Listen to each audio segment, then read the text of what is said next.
Hello everyone, welcome to today's class. In the previous class, we have come across the backup and archive, the basic component, the basic definitions and terminologies we have studied. We have studied what is backup, what is archiving, what is the purpose of the backup. We have seen the three purposes. The first one is disaster recovery, the second one is operational, and the third one is archival. And we have seen the backup granularity. The way the backup is done, either it can be using full backup or incremental backup or cumulative backup. And also we have seen the backup architecture, which is built upon the client server architecture. Now we'll be looking into the backup and restore operations. So this figure is related to the backup. So the process related to the backup, how the backup is being done. As you can see, the components in the backup is the first one, application servers. We have the backup server, we have the node storage, and the backup device. In this one, the first, the request or the initiation is done either through the server or the client. So the information, the backup, the server is initiated, and as it has been initiated from the server, right, and it is going to receive all the information related to this backup, and then it is going to instruct this storage node, and also it is going to load the backup media from the backup devices, and at that same time it is going to instruct even the backup clients also to send the data to the storage node. So you can see that the first step is here, where the backup server is going to initiate, and the backup server is going to load the data, or it is going to retrieve the data, and at that meantime it is going to instruct the storage node to to send the data right from the storage node, and it is informing even the application servers. Meantime, this application server, that is backup client, is going to send the data to the storage node, right, to get the information. From this storage node, the data is sent back to the backup device, right? So this way the backup is being done from the clients and the servers, and at that same time this backup, whatever the operation is being done, right, so that is being again updated from the storage node to the backup server, and this is again being updated in the catalog. So this is the overall operation that is being taking for the backup process. So this is how the flow of the information from the server to the client, and at that same time the storage node and the backup device, the data is being updated.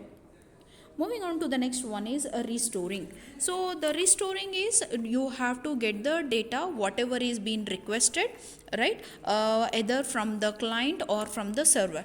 Now usually the restoring is being done from the clients, so it can be from a particular client or it can be from the multiple clients also. So here in this one, the client is going to request for the data from the data that is to be restored.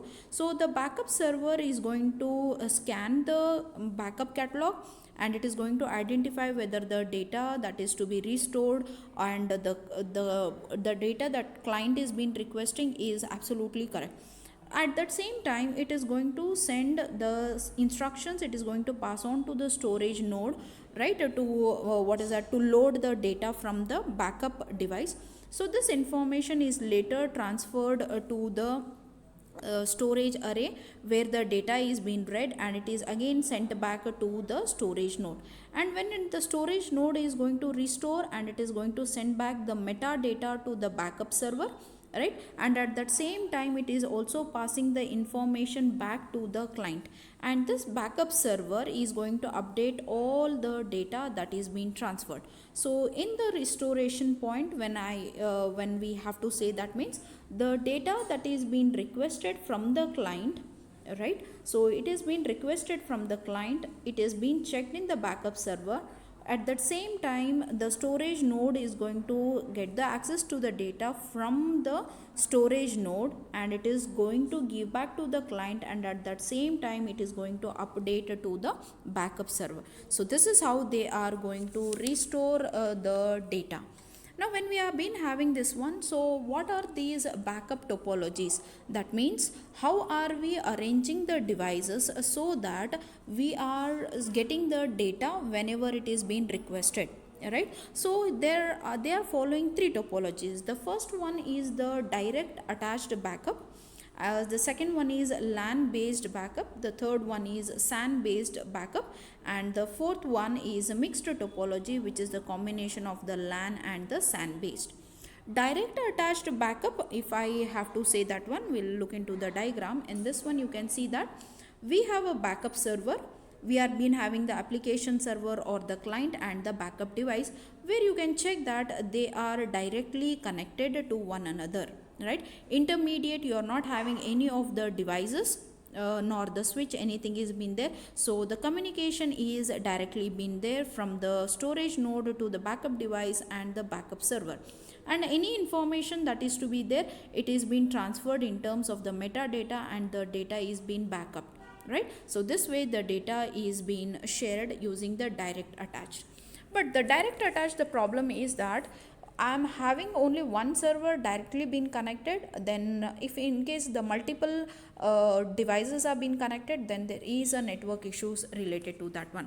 Now the second one is a LAN based topology, where you can see that here the data is being transferred from the client and again back to the destination, where you are using completely the LAN setup, right? So you can see here there is a backup server, right, where the application server is there, the storage node and the backup devices.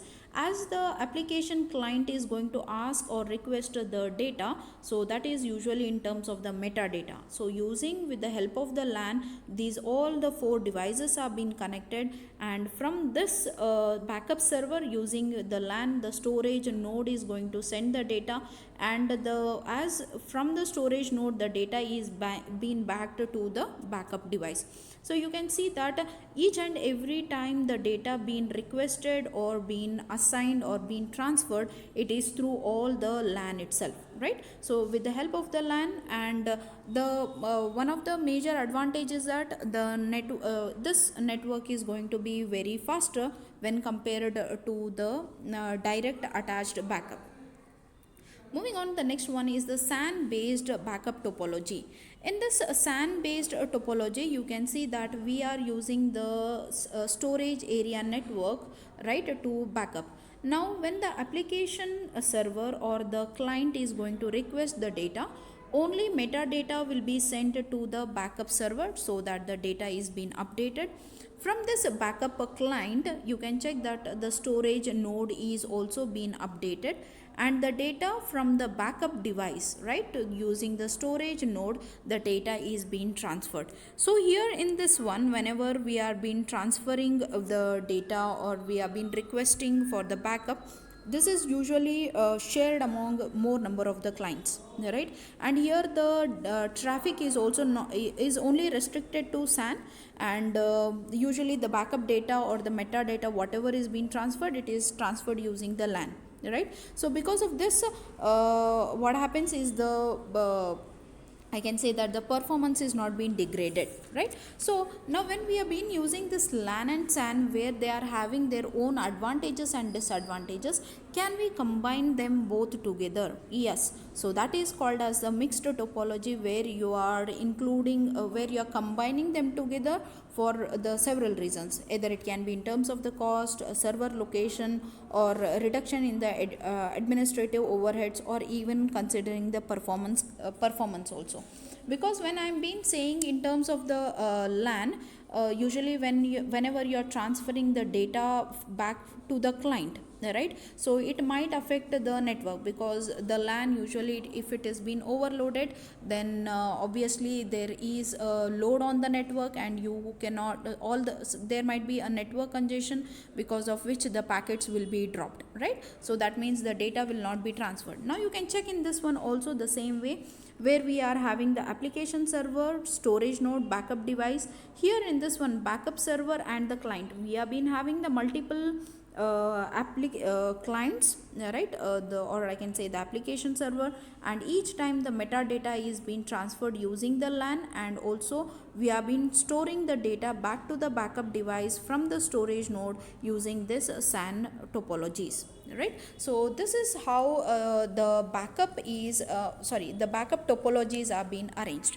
Now we'll be looking into how the backup is done in the network attached environments, right.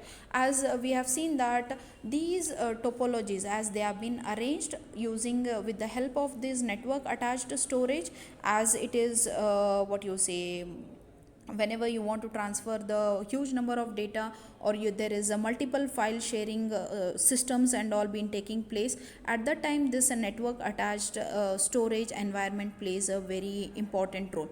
So the first one, as we have been seeing, is a server based and the serverless backup.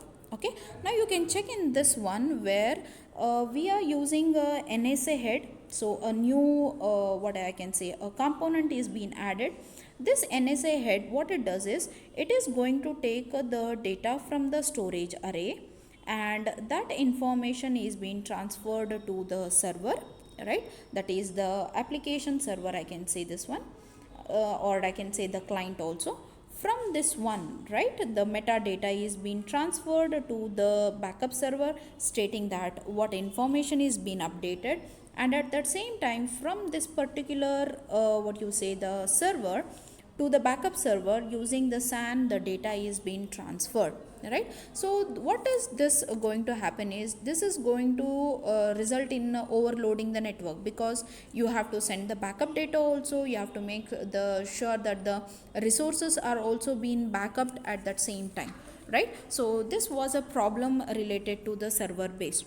So for that purpose, they went to the serverless based backup, wherein in which all these things are mounted only on the NSA head. Now if you check in this previous diagram, we are having only NSA head, which is not connected to any of the devices, right.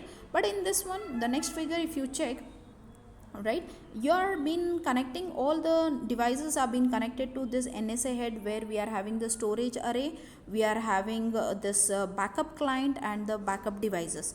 Now as the storage, as from the request from the NSA head is being initiated, so the storage array is going to transfer the data from this storage node, and it is being stored in the backup device. The application server, here the metadata information is not being transferred, so this is going to reduce what you say, the overload on the network, right. So but meantime it is being updated.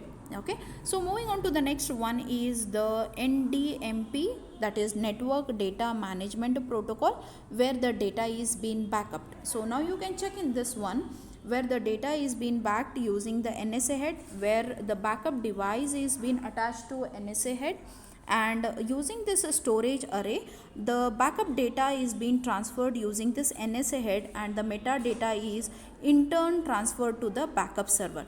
As the application server is being processing, the information is being transferred, and this is going to reduce the network traffic, right. So this is only using one single NSA head. Suppose in case we want to use multiple NSA heads, yes, it has been possible, where you can check that whenever I want to transfer the multiple information, NSA heads, multiple NSA heads are being used using the private LAN, the storage array, and the backup devices are being connected, and it is being updated to the backup server, right. So these are all the various ways where the backup is being done, right. In case you people are having any of the what you say, the topology or any architecture through which you can come up with the best solutions, yes, the various companies are being sponsoring, so that they want the easiest way, or I can say the efficient way, where the data can be backed and the reports will be generated, and what you say, that can be the efficient model that can be adapted. So in case you people are having the model can be designed, the components can be designed according to that one, and you can propose your solution. Okay, so this was all about the archival process, in which you are applying various topologies to back up the data, and in which environments the data can be backed up. So this all we have been seen this one. Okay, so this is for the today's class. Thank you.